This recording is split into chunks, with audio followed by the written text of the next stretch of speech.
अब कुछ असली बनाने का वक्त है। पर पहले एक टूल। आपके कोड को चलने के लिए एक इंजन चाहिए। जावास्क्रिप्ट के लिए वो इंजन नोड है। ये आपके कोड को आपकी ही मशीन पर चलाता है। भारी लगता है? ये बस एक इंस्टॉल है। एक बिल्कुल नया उपकरण सोचिए। आप इसे एक बार प्लग करते हैं, आप इसे एक बार सेट करते हैं और उसके बाद ये बस चलता रहता है। नोड बिल्कुल ऐसा ही है। ऐसे एक ही बार इंस्टॉल कीजिए। जावास्क्रिप्ट पहले सिर्फ ब्राउजर में रहता था, अब नोड इसे कहीं भी चलाने देता है।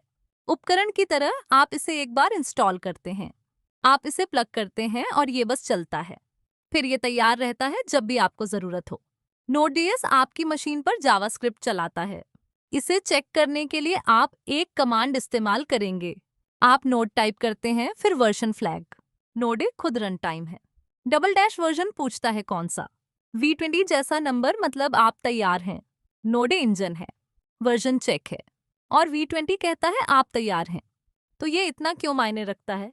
क्योंकि ये आपका पहला असली डेव टूल है। आगे की हर चीज इसी पर चलती है। ये फ्री है और हर जगह है। ये जावास्क्रिप्ट कहीं भी चलाता है और ये भारत और बाहर असली ऐप्स चलाता है। एक कॉलेज लैपटॉप से एक स्टार्टअप सर्वर तक। इसे अभी आजमाइए। एक टर्मिनल खोलिए और टाइप कीजिए node space dash dash version. Enter दबाइए और लाइन पढ़िए। एक वर्जन नंबर मतलब ये इंस्टॉल है। तो ये था Node.js। अगला आपका पहला जावास्क्रिप्ट। नोड इंस्टॉल हो गया, अब इसे इस्तेमाल करते हैं। आपको अभी एक फाइल की भी जरूरत नहीं, आप नोड से सीधे बात कर सकते हैं। कोड की एक लाइन टाइप कीजिए, एंटर दबाइए। नोड तुरंत जवाब देता है। एडवांस्ड लगता है? ये सबसे आसान शुरुआत है। एक कैलकुलेटर सोचिए जो बात करता है।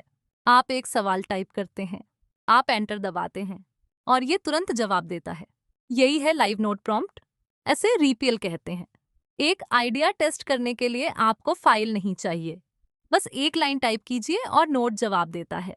आप एक लाइन टाइप करते हैं कैलकुलेटर की तरह, आप इसे भेजने के लिए एंटर दबाते हैं और ये लाइव जवाब देता है। नोट टाइप करना ये इंटरैक्टिव प्रॉम्प्ट खोलता है। देखते हैं एक लाइन कैसे चलती है।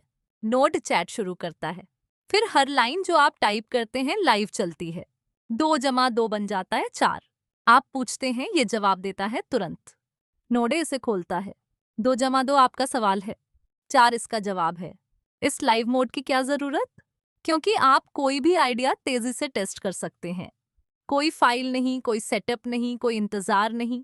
जिस पल आप सोचते हैं, आप आजमा लेते हैं। ये तुरंत है, बिना किसी फाइल के। सीखते वक्त छोटे एक्सपेरिमेंट के लिए बढ़िया। हॉस्टल के कमरे में देर रात की प्रैक्टिस के लिए परफेक्ट। इसे अभी आजमाइए। एक टर्मिनल खोलिए और नोट टाइप कीजिए, फिर एंटर। 2 + 2 टाइप कीजिए और एंटर दबाइए। चैट से निकलने के लिए डॉट एग्जिट टाइप कीजिए। तो ये था लाइव नोट प्रॉम्प्ट। अगला, एक जावास्क्रिप्ट फाइल चलाना। लाइव प्रॉम्प्ट मजेदार है पर छोटा। असली प्रोग्राम फाइलों में रहते हैं। आप अपना कोड एक बार लिखते हैं, आप इसे एक फाइल में सेव करते हैं, फिर आप पूरी चीज चलाते हैं। बड़ी छलांग लगती है? ये बस एक कमांड है। एक रेसिपी कार्ड सोचिए। आप हर स्टेप लिख लेते हैं, आप कार्ड सेव कर लेते हैं और आप इसे कभी भी बना सकते हैं।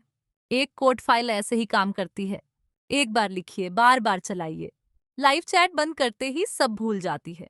एक फाइल आपका कोड सेव करती है ताकि आप दोबारा चला सकें। आप सारे स्टेप्स लिखते हैं रेसिपी की तरह। आप कार्ड को रखने के लिए सेव करते हैं और आप इसे जब चाहें चलाते हैं। नोड app.js एक सेव की हुई फाइल चलाता है। चलिए कमांड को देखते हैं। नोडे रनर है।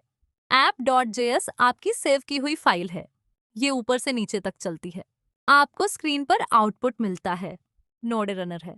app.js आपकी फाइल है और आउटपुट आपका नतीजा है। तो चैट से फाइल पे क्यों जाएं? क्योंकि असली कोड सेव होता है और दोबारा इस्तेमाल होता है। आप इसे एक दोस्त के साथ शेयर कर सकते हैं। आप इसे 100 बार चला सकते हैं। ये दोबारा इस्तेमाल होने वाला, शेयर होने वाला असली कोड है। एक असली असाइनमेंट फाइल जमा करने की तरह। सिर्फ एक बार टाइप करके खो देने जैसा नहीं। इसे अभी आजमाइए। एक फाइल को app.js के नाम से सेव कीजिए और नोड app.js चलाइए। एंटर दबाइए और इसे चलते देखिए। आपकी पूरी फाइल एक लाइन में चल गई। तो ये था एक फाइल चलाना। अगला npm क्या है? आप कोड लिख सकते हैं, पर एक राज है। आपको इसका सारा हिस्सा लिखने की जरूरत नहीं। ज्यादातर कोड पहले से लिखा हुआ है और इसे इस्तेमाल करना फ्री है। आप बस इसे खींच लेते हैं। इसके लिए टूल है npm। तो npm आखिर है क्या? एक ऐप स्टोर सोचिए। आप एक टूल सर्च करते हैं, आप इंस्टॉल टैप करते हैं और ये इस्तेमाल के लिए तैयार है। npm कोड के लिए एक ऐप स्टोर है, दुनिया का सबसे बड़ा वाला। आप सब कुछ शुरू से नहीं लिखते। npm वो कोड खींचता है जो दूसरों ने पहले ही लिख दिया। आप जो टूल चाहिए उसे सर्च करते हैं, आप इसे एक कमांड से इंस्टॉल करते हैं और ये आपके प्रोजेक्ट में आ जाता है। npm आपके लिए तैयार कोड इंस्टॉल करता है। चलिए इसकी बनावट देखते हैं। npm पैकेज मैनेजर है। इंस्टॉल इसे आपके प्रोजेक्ट में जोड़ता है। एक पैकेज एक तैयार टूल है, मिलकर ये आपके घंटे बचाते हैं। npm मैनेजर है, एक पैकेज एक टूल है, इंस्टॉल इसे जोड़ता है। ये सब कुछ क्यों बदल देता है? क्योंकि आप दूसरों के काम पर बनाते हैं। लाखों फ्री टूल अभी तैयार, आप बोरिंग हिस्से छोड़ देते हैं। ये फ्री है, बहुत बड़ा है और तैयार है। भारत भर के स्टार्टअप्स रोज इस्तेमाल करते हैं, एक छोटे ऐप से एक बड़े प्रोडक्ट तक। इसे अभी आजमाइए। एक टर्मिनल खोलिए और टाइप कीजिए npm space dash dash version. Version देखने के लिए एंटर दबाइए। npm नोड के साथ आता है, पहले से इंस्टॉल। तो ये था npm। अगला, एक प्रोजेक्ट बनाना। आप एक असली प्रोजेक्ट बनाने वाले हैं, पर प्रोफेशनल्स बस टाइप करना शुरू नहीं करते, पहले वो प्रोजेक्ट सेटअप करते हैं। इसमें एक कमांड लगती है और ये सब कुछ साफ सुथरा बना देती है। ज्यादा काम लगता है? ये तेरे बात ने रोहन बताए। एक नींव डालना सोचिए। आप प्लॉट की निशानदेही करते हैं, आप प्लान नोट कर लेते हैं, फिर आप बनाना शुरू करते हैं। एक प्रोजेक्ट को वही बेस चाहिए, एक फाइल प्लान रखती है। एक असली प्रोजेक्ट को इसका रिकॉर्ड चाहिए कि ये क्या है। इनिट आपके टूल्स के लिए वो रिकॉर्ड बनाता है। आप अपने प्रोजेक्ट के लिए प्लॉट की निशानदेही करते हैं, आप प्लान एक फाइल में नोट करते हैं और अब आप बनाने के लिए तैयार हैं। npm init -y एक नया प्रोजेक्ट सेट करता है। चलिए कमांड को तोड़कर देखते हैं। npm init एक प्रोजेक्ट शुरू करता है, -y डिफॉल्ट्स मान लेता है। ये पैकेज .json नाम की एक फाइल लिखता है। वो फाइल आपके प्रोजेक्ट का रिकॉर्ड है। npm init इसे सेट करता है, -y बस हाँ कहता है। पैकेज .json रिकॉर्ड है। हर बार ये क्यों करें? क्योंकि हर असली प्रोजेक्ट यहीं से शुरू होता है। टूल्स आपको समझने के लिए ये फाइल पढ़ते हैं। ये आपके काम को व्यवस्थित रखती है। ये व्यवस्थित, स्टैंडर्ड और तैयार है। भारत में टीमें ऐसे ही कोड शिप करती हैं, पहले ही स्टेप से साफ सुथरा। इसे अभी आजमाइए। अपना प्रोजेक्ट फोल्डर खोलिए और टाइप कीजिए npm init space -y। Enter दबाइए और फाइल को आते देखिए। पैकेज .json आपके प्रोजेक्ट का आईडी कार्ड है। तो ये था एक प्रोजेक्ट शुरू करना। अगला, पैकेज इंस्टॉल करना। आपका प्रोजेक्ट सेट हो गया, अब इसे ताकत दीजिए। तेजी से बनाने के लिए आपको टूल्स चाहिए और आप इन्हें खुद नहीं लिखेंगे, आप इन्हें npm से इंस्टॉल करेंगे। एक कमांड असली कोड खींच लाती है। जोखिम भरा लगता है, हर प्रोफेशनल ऐसे ही बनाता है। एक टूल उधार लेना सोचिए। आप जो चाहिए उसे चुनते हैं, npm इसे आपके लिए ले आता है और ये आपके प्रोजेक्ट में आ जाता है। ऐसे खुद बनाने की जरूरत नहीं, बस इंस्टॉल कीजिए और इस्तेमाल कीजिए। शुरू से एक वेब सर्वर लिखना मुश्किल है, एक्सप्रेस आपके लिए भारी काम कर देता है। आप जो टूल चाहते हैं उसे चुनते हैं, npm इसे लाइब्रेरी से ले आता है और ये आपके प्रोजेक्ट के अंदर आ जाता है। npm इंस्टॉल एक पैकेज जोड़ता है जिसे आप इस्तेमाल कर सकते हैं। चलिए कमांड पढ़ते हैं। npm इंस्टॉल एक पैकेज जोड़ता है। एक्सप्रेस वो टूल है जो आप चाहते हैं। ये नोड मॉड्यूल्स में डाउनलोड होता है और ये तुरंत इस्तेमाल लायक है। npm इंस्टॉल इसे ले आता है। एक्सप्रेस टूल है। नोडी मॉड्यूल्स वो जगह है जहां ये आता है। बनाने की बजाय इंस्टॉल क्यों? क्योंकि आप दूसरों के काम पर खड़े होते हैं। परखा हुआ कोड लाखों इस्तेमाल करते हैं।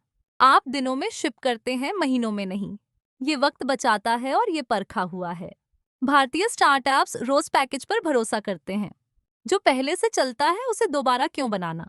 इसे अभी आजमाइए। अपने प्रोजेक्ट में टाइप कीजिए npm install space express. Enter दबाइए और इसे डाउनलोड होते देखिए। एक्सप्रेस अब आपके कोड में इस्तेमाल के लिए तैयार है। तो ये था पैकेज इंस्टॉल करना। अगला, .git इग्नोर, क्या ट्रैक न करें। आपने पैकेज इंस्टॉल किए, बढ़िया। लेकिन अब एक बहुत बड़ा फोल्डर है और शायद कुछ सीक्रेट फाइलें भी। आप इन्हें गिट में नहीं चाहते। इन्हें छोड़ने का एक आसान तरीका है। मुश्किल लग रहा है? ये बस एक लाइन है। एक मत पैक करो लिस्ट की तरह सोचिए। आप यात्रा के लिए बैग पैक करते हैं। कुछ चीजें घर पर ही रहती हैं। सिर्फ जरूरी सामान जाता है। आपके प्रोजेक्ट को भी ये लिस्ट चाहिए। इसे डॉट गिट इग्नोर कहते हैं। नोडी मॉड्यूल्स बहुत बड़ा है और आपके सीक्रेट निजी हैं। डॉट गिट इग्नोर दोनों को हर कमिट से बाहर रखता है। आप सिर्फ जरूरी चीजें पैक करते हैं। कुछ फाइलें घर पर रहती हैं, इग्नोर हो जाती हैं और सिर्फ आपका असली कोड भेजा जाता है। डॉट गिट इग्नोर उन फाइलों को लिस्ट करता है जिन्हें गिट इग्नोर करे। चलिए कमांड देखते हैं। नोडी मॉड्यूल्स वो भारी फोल्डर है। डॉट गिट इग्नोर वो स्किप लिस्ट है। एको उसमें एक लाइन लिखता है, फिर गिट उस फोल्डर को इग्नोर कर देता है। एको एक लाइन लिखता है। नोडी मॉड्यूल्स वो है जिसे स्किप करना है। डॉट गिट इग्नोर वो लिस्ट है। यह असल में क्यों जरूरी है? क्योंकि आपका पासवर्ड लीक हो सकता है या एक बहुत बड़ा फोल्डर पुश हो सकता है। यह आपके रीपो को साफ और सुरक्षित रखता है। यह ज्यादा साफ, सुरक्षित और छोटा है। कोड शेयर करने वाले इंडियन डीव्स की असली चिंता। कभी गलती से कोई सीक्रेट अपलोड न करें। अभी ट्राई करके देखिए। टाइप करें echo space node dot modules फिर into dot git ignore. File बनाने के लिए एंटर दबाएं। अब गिट नोड मॉड्यूल्स को हमेशा के लिए स्किप कर देगा। तो ये था डॉट गिट इग्नोर। आगे हेलो वर्ल्ड सर्वर। अब आता है मजेदार हिस्सा। आप एक वेब सर्वर बनाने वाले हैं, अपना बिल्कुल खुद का, और यह सिर्फ करीब 10 लाइन का है। यह असली चलने वाला कोड है। मुश्किल लग रहा है? एक्सप्रेस इसे आसान बना देता है। एक छोटी दुकान के काउंटर की तरह सोचिए। कोई आता है मिलने के लिए। पीछे बैठा व्यक्ति जवाब देता है और आने वाले को जवाब मिल जाता है। एक वेब सर्वर भी यही करता है। ये इंतजार करता है, फिर जवाब देता है। सर्वर इंतजार करता है कि कोई आकर कोई पेज मांगे। आपका कोड तय करता है कि हर किसी को क्या जवाब मिले। कोई आपके पते पर आता है। आपका सर्वर उसकी रिक्वेस्ट का जवाब देता है और उन्हें जवाब वापस मिल जाता है। एक्सप्रेस हर आने वाले को एक जवाब भेजता है। चलिए मुख्य लाइनें देखते हैं। ऐप डॉट गेट एक विजिट को संभालता है। रेज डॉट सेंड वो जवाब है। लिसन सर्वर को खुला रखता है। बस कुछ लाइनें और यह जीवित हो जाता है। ऐप डॉट गेट विजिट पर चलता है। रेज डॉट सेंड जवाब भेजता है। लिसन इसे खुला रखता है। ये इतनी बड़ी बात क्यों है? क्योंकि 10 लाइनें आपको एक लाइव सर्वर देती हैं। यही आइडिया बड़ी बड़ी साइटों को चलाता है। आपने अभी वेब की नींव बना दी। यह असली है, छोटा है और यह आपका है। पूरे इंडिया में इस्तेमाल होने वाले ऐप्स का आधार, एक साइड प्रोजेक्ट से लेकर एक स्टार्टअप तक। अभी ट्राई करके देखिए। सर्वर फाइल लिखें और चलाएं node space server dot JS. ऐसे शुरू करने के लिए एंटर दबाएं। आपका सर्वर अब लाइव है और सुन रहा है। तो यह था एक हेलो वर्ल्ड सर्वर। आगे अपना सर्वर चलाना। आपने अभी एक सर्वर लिखा, लेकिन अभी तो ये बस एक फाइल है। यह अभी कुछ नहीं करता। डिस्क पर पड़ी एक फाइल किसी को जवाब नहीं दे सकती। आइको से शुरू करना होगा। एक चाय की दुकान के बारे में सोचिए। गाड़ी तैयार है, चूल्हा सेट है, पर जब तक आप उसे जलाते नहीं, किसी को चाय नहीं मिलती। अपना सर्वर चलाना उस चूल्हे को जलाने जैसा है। आपका कोड चुपचाप बैठा है, एक फाइल में इंतजार करते हुए। नोडे उसे चलाता है और सुनते रहने देता है। कमांड आसान है। आप टाइप करते हैं नोड, फिर अपनी फाइल का नाम server.js। चलिए इसे पढ़ते हैं। नोडे वो इंजन है। server.js आपका कोड है। और लिसनिंग का मतलब अब यह लाइव है। आपकी फाइल रहना छोड़ देती है और एक जीवित सर्विस बन जाती है। तो सिर्फ एक कमांड क्यों? क्योंकि यह चलता रहता है, हर आने वाले के लिए तैयार, जब तक आप इसे रोक ना दें। अभी ट्राई करके देखिए। एक टर्मिनल खोलें और टाइप करें node server.js। यह दिखाता है सर्वर रनिंग। तो यह था सर्वर चलाना। आगे लोकल होस्ट क्या है? आपका सर्वर चल रहा है, लेकिन आप इसे कहाँ खोलें? आपको बार बार एक शब्द दिखता है, लोकल होस्ट। यह रहस्यमय लगता है, पर असल में है नहीं। लोकल होस्ट बस आप ही हैं। एक गाना रिहर्सल करने के बारे में सोचिए। आप अपने ही कमरे में गाते हैं, कोई और नहीं सुनता। आप परफॉर्म करते हैं और आप ही सुनते हैं, सब एक ही जगह। लोकल होस्ट भी ऐसे ही काम करता है। असली इंटरनेट पूरी दुनिया को सर्व करता है। पर लोकल होस्ट सर्व करता है सिर्फ आपकी अपनी मशीन को।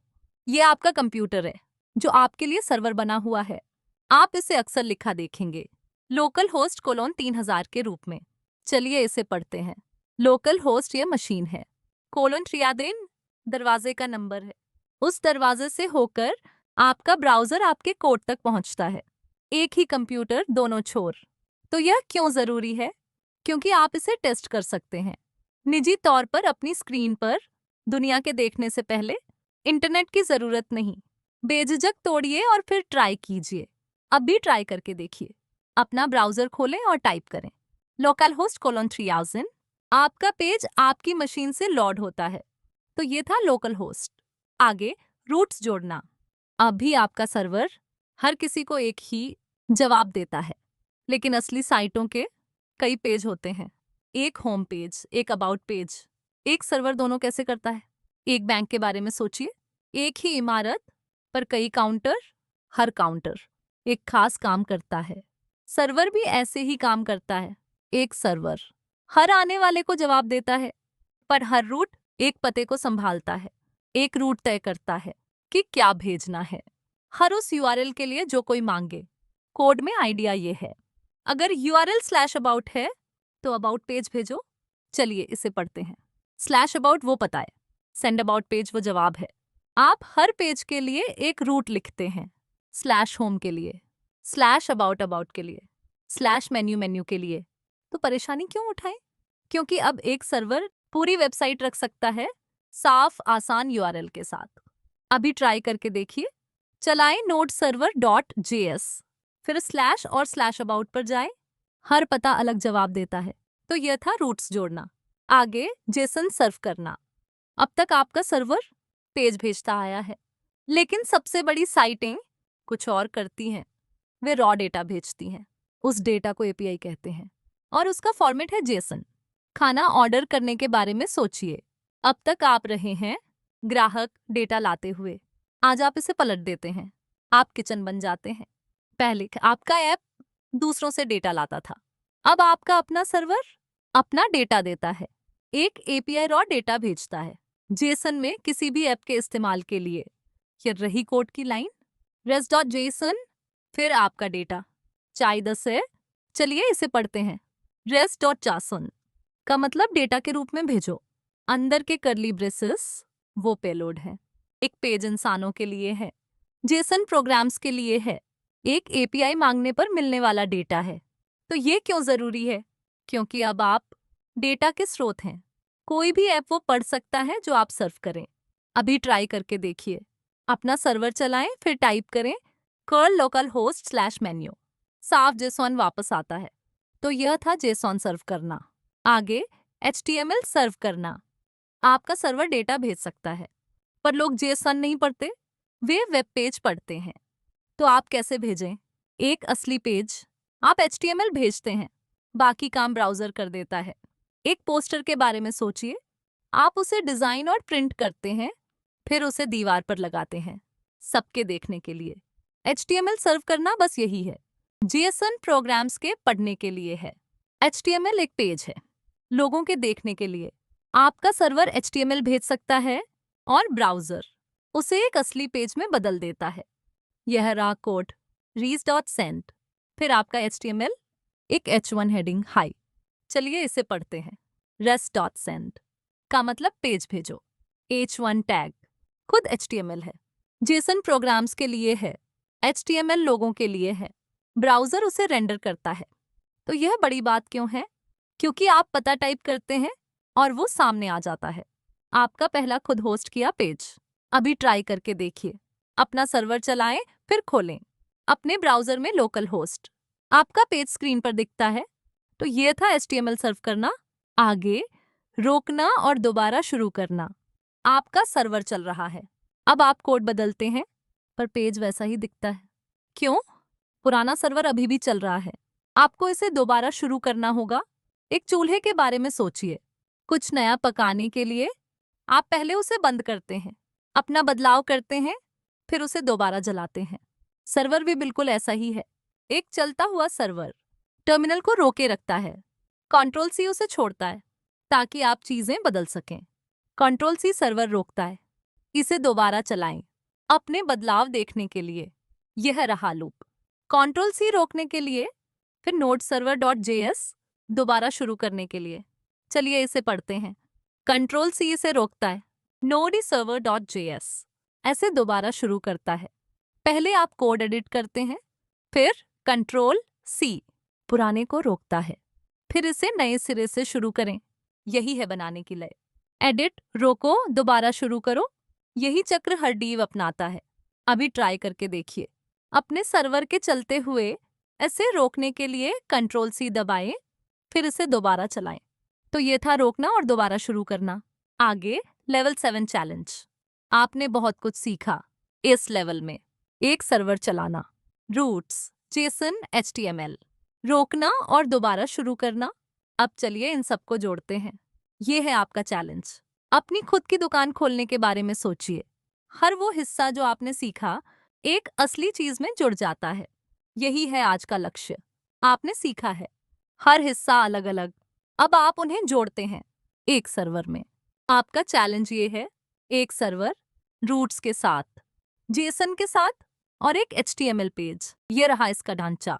// मेन्यू और /about सब एक ही सर्वर डॉट जेएस में। चलिए इसे पढ़ते हैं।